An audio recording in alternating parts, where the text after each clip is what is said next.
Hey, what's up guys? Welcome back to the channel. For those that are new here, my name's Tommy. I'm a Harley-Davidson Master Technician here at Darling Downs Harley-Davidson in Toowoomba. All right, this is part two of the build series of the 131 kit in the Lowrider S. Part one, we built the 131 kit. We put it together just as the bolt-on kit. We didn't change a thing. We built that up, got it on the dyno, and we've got some results. So if you want to check that out, that's in part one. Head over and check that out. The link's down in the description. But today, part two, we are pulling out the Screamin Eagle 517 and we're putting in the Cycle-Rama 512. Now, this camshaft has been developed specifically for the 131 cubic inch engine. So Wes is really, he knows his stuff, he's got these things sorted. So I'm really eager to see how this thing goes in the bolt-on package.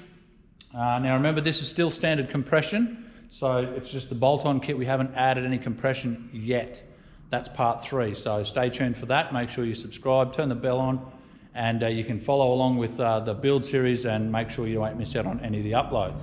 But look, let's cut to the chase. I know you guys are just as eager as I am to get this thing up on the bench, pull that Screamin Eagle cam out. I've got a few other bits and pieces going in there. Got a fueling cam plate and some lifter cuffs going in there just to keep everything in check and make sure it's all solid, because yeah, pretty big engine, so it needs all the good bits in there. So let's get it up, pull it down, and get into it.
Okay, as you can see, we've got it all out. We measured the run out, the crankshaft run out. Here we only had 5 thou, which is well and truly within the service limit of 12 thou, recommended from Harley. We're going with the fueling OE style cam plate. So this fits with the OE pump. This is the latest pump from Harley. It came standard in this bike, and it has the 8-lobe ge-rotor on the scavenge side of the pump. This has Harley've really got their stuff together, and this has sorted out all the problems. So I'm quite happy to go ahead and use that one with this cam plate. The only reason I've gone to this cam plate is because we are at pretty high lift now and a lot more duration. We'll go through that in a minute.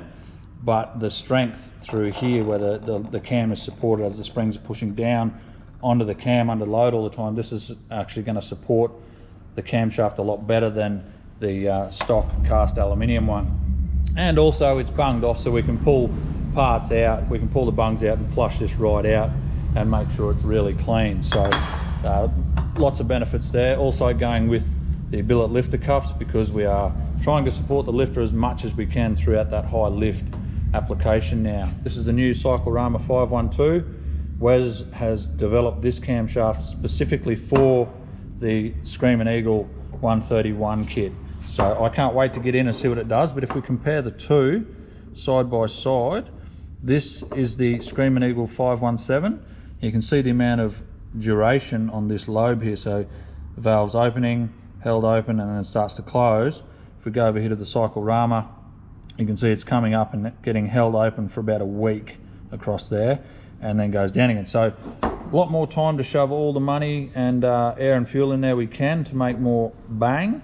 So let's get this in, button it all up, and crank it up on the dyno, and we'll see how much gain we got from last time. So let's get into it.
All right, she's all back together, all buttoned up. Just gonna jump up on there and crank it over, build oil pressure, make sure it's got all the lifters all pumped back up. They should be pretty good though, because they had been already used in this bike. So they should be fine, but we'll just crank it over, build oil pressure, get the plugs in it, and fire it up. And I just realized too, guys, sorry, but I didn't get a clip of the bike idling with the Screamin Eagle cam in there, the 517. Rookie error. But anyway, look, take it from me, it didn't sound that impressive. You know, for the big 131 and that 517, it just didn't sound very, I don't know, it just didn't sound impressive. So I'm pretty sure this cam's going to sound a lot better. Wes really knows, he's got it sorted with his cam. So I know this one's going to sound pretty tough. So going to fire it up in a second, so hang about and we'll get it cranked up. We'll just get some oil pressure built up and then we'll fire it up. So hang about. Set me tripod down here.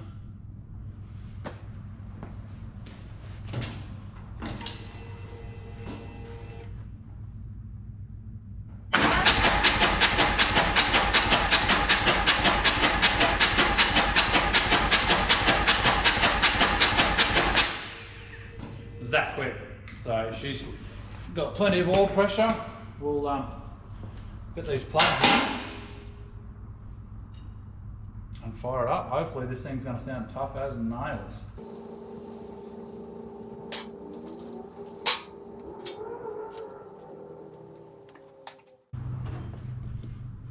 All right, let's get her fired up and see what she sounds like.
That sounds way better.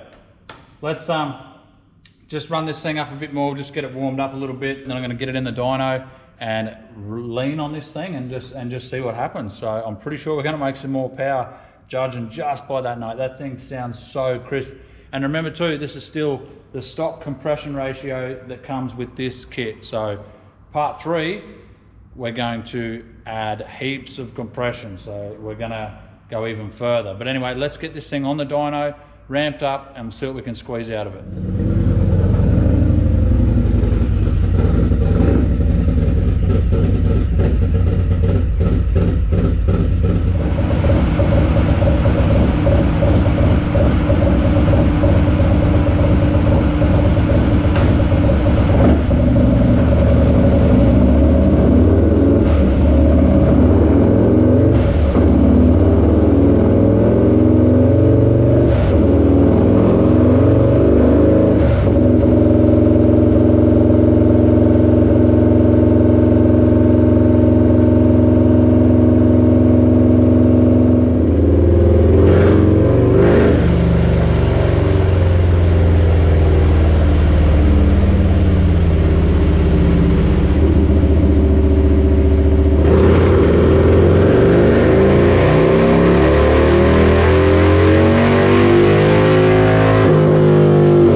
Happy with that. We picked up just as much as I thought, and I'm very happy with it. So we'll take a look and go through it with you guys and give you a look. So we made 147, 149, not quite 150, but anyway, that's foot-pounds. So let's take a look. So remember, first part 1, what did we make? 80 horsepower and 102, nearly 103 foot-pounds on the 100% stock 114. Then the tuned up the 131, built the 131, put it in, tuned it up, made 137, 141, and now changing to the Cycle-Rama 512, we picked up 10 horsepower and 8 foot-pounds of torque. So like you can see through the mid-range here, the red one, the torque increase and the power it just continues to make power right through the top, and the torque is just signing on a lot earlier. You can see it starts off the same, but when we pull the trigger, we've just got heaps more torque straight out of the gate, and it's just holding nicely and just sort of tapers. Follows the old graph a little bit there, but the increase of torque through the mid-range there, like that's down here at 4,000 RPM and below, so 3,500 RPM. We've got a large increase in torque, so I'm absolutely stoked with that gain there.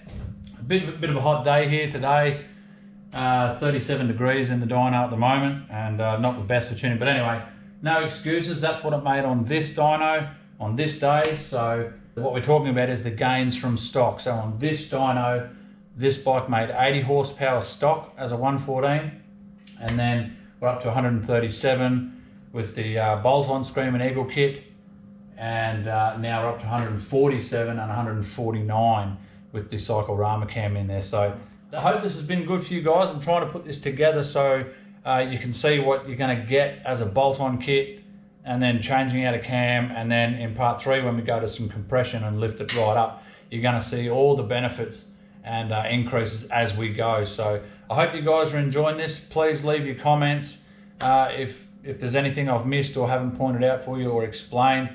Please just drop that down the bottom. I'll get back to you as soon as I can. Alrighty guys, I hope you've enjoyed part 2 of this series. I personally can't wait for part 3 when we add some compression. I'm going to take the heads off, put some big lump top pistons in there, and really get this thing honking. So make sure you subscribe, turn the bell on, all that stuff. Share it around with your friends if you think it's cool. Give me a thumbs up, all that stuff. My Instagram, you can follow me on Instagram at Tommy Twin Cam Miller. I'll put the link down in the description. You can follow me on Instagram. But yeah, I hope you guys have enjoyed part 2. We'll see you in part 3.